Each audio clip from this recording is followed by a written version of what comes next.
He's got places to go. He's got kids to coach. We got to go.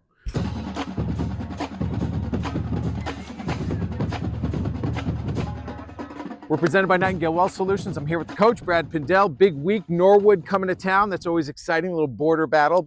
Norwood beat you last year. They did. So that also plays into the preparation mentally. What do you tell your kids as you get ready for this one?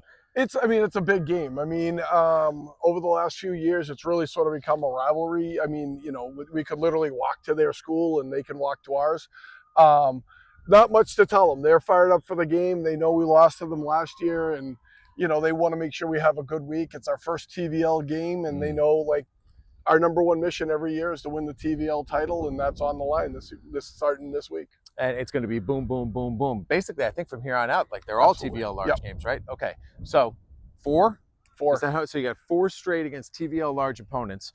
Is it different other than the emotional preparation for that? Do you get a sense from all the teams you play in the interdivision TVL large that there's a little bit more intensity because everyone understands the value of that game? Oh, for sure. Well, there's a lot of levels to it, right? There's the familiarization. So they know my type, what we philosophically like to do, and we know them. So there's a familiarization there. There's an intensity because it's a school rival, right? They play them in other sports. So there's that. And the crown, the TVL title is on the table. So there's a lot of different pieces that I'm sure different coaches are using for motivation, and we're doing the same thing. What I haven't really given you enough of an opportunity to do is talk about the kids. And as I look back at these, sometimes I'm like, man, you should have let them talk about the kids, because that's what I think people want to hear. So as you have gotten to this point of the season, who has stood out to you? What's impressed you from your roster? So, jumping off right away,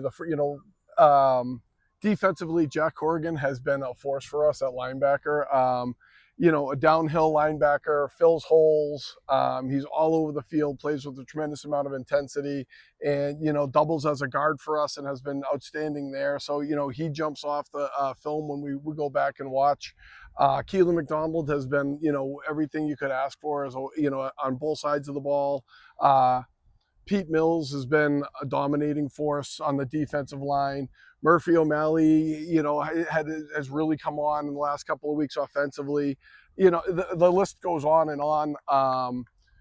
There's a lot of the guys, and they all know, right? It takes 11 guys to have a good offense or a good defense. And, those are just some of the guys that just popped in my mind. But every game, it's someone different stepping up to do something for us. And, hopefully this week we can get into that win column, but, we're close. We just have to finish. All right, and we've talked a little bit about the dynamic of how you get to go home with one of your key players every single week. What have those discussions been like with your quarterback at home? They've been actually really positive. He's staying focused. He's staying positive. And we talked about it this weekend of, number one goal is win the TVL. So he's locked into this week. And, after any game, you can, feel bad about it for a certain amount of time before you have to turn the page. And, on Sunday, he's like, I'm ready for Norwood, and, we'll see what happens there. But he's been working hard, and, we get into an occasional, we'll call it discussion at home. But, ultimately it's all positive. Love it. So you can watch the game live this week. It's going to be 7 o'clock. Westwood and Norwood from Flahi Field. Always fun when the border team comes to town. And it is the first TVL large head-to-head game. So a lot at stake. We hope that you can join us there in person. But if not, you can watch the game live on Westwood Media Center. So as always, for the head coach, Brad Pindel, I'm Tom Lydon saying thanks. And we'll see you next week.